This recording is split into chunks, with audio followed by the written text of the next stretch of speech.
Сполучені Штати проігнорують так звану інавгурацію російського диктатора Владимира Путіна. Про це заявив речник Державного департаменту Сполучених Штатів Меттью Міллер. На питання про те, чи будуть Сполучені Штати направляти представника посольства на так звану інавгурацію Путіна з огляду на те, що посол нині перебуває за межами Москви, Міллер відповів: ні, нашого представника не буде на його інавгурації.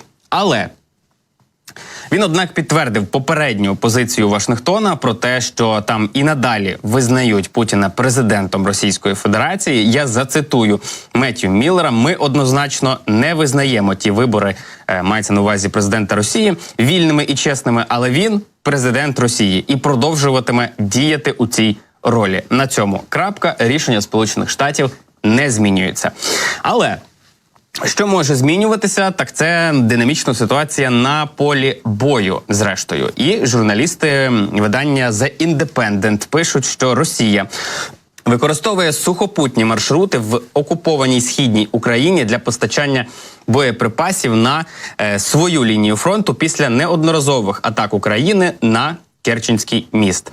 Видання, посилаючись на дані найбільшого українського приватного розвідувального агентства «Мольфар», пише, що аналіз супутникових знімків показує, що на Кримському мосту практично відсутній рух транспорту, і тому він більше не може бути ефективною військовою мішенню для обмежених боєприпасами українських військ. Зображення, які зроблені супутниковими фахівцями Максар, були проаналізовані Мольфаром і надіслані The Independent, показують, що майже жоден військовий вантажний потяг не курсував залізничною лінією мосту упродовж останніх 3 місяців. У цей період, 29 лютого, по мосту було помічено лише один російський вантажний потяг, який перевозив близько 55 вагонів пального, очевидно, для російської армії. Хоча росіяни значно скоротили використання мосту після того, як у липні, це було 17 числа 2023 року, Україна атакувала цей Кримський міст і підірвала ділянку дороги та залізничне полотно.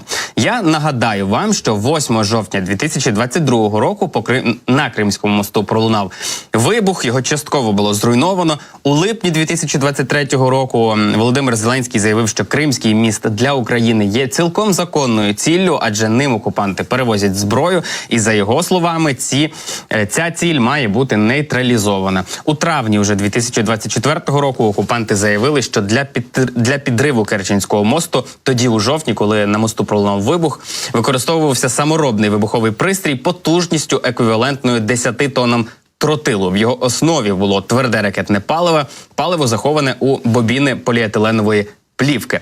Але росіяни розуміють, що Кримський міст – це законна ціль, а тому дуже оперативно переробили і переобладнали, в тому числі залізницю, сухопутну, для того, щоб навіть у випадку знищення Кримського мосту все одно мати логістичні ланцюжки поставок. І це величезна проблема, з якою потрібно буде справлятися у майбутньому.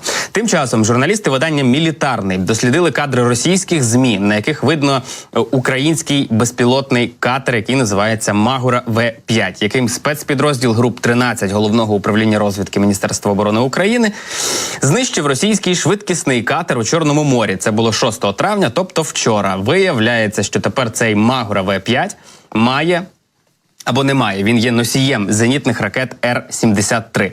За даними росіян, на фото безпілотника, знятому із гелікоптера, видно, що одна ракета відсутня. Дрон начебто встиг випустити її по російському гелікоптеру Мі-8, але не влучив по ньому.